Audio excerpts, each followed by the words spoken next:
আসসালামু আলাইকুম রহমতুল্লাহ। আর এটা আমার বীজ মোল্লাই মুরগির করত দিয়ে দিই। প্রথমে কুড়িরে ধরিয়ে লাতার সামনে লড়ে লাহিয়ে এনে দরম মতো সাথে সাথে দিলি কিন্তু মুরগি ডরা যাবে কি লাতার সামনে এলে লাহিবেন। লাহিলে মুরগি দেখুন না লাতা মোটামুটি গিয়া করে ওই ওল্লাই জোরালো বেলাই দিয়ে লড়ানোর পরে আস্তে করিয়ে তারপরে সুন্দর করে তুলি একটু আস্তে করে দিবেন। মোটামুটি এখন আরামসে একবারে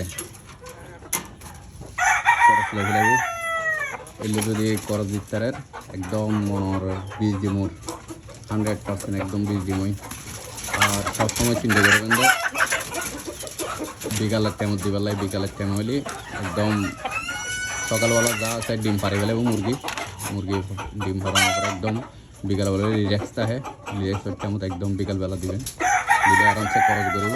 খরচ করানোর পরে ডিম হার বেশি আমরা কুড়ি বেগুন এটা লাহি হাঁসার লাতারা আলেক লাহি সবসময় এলে চেষ্টা করিবেন দেখবেন যে ভালো ফলাফল পাইবেন।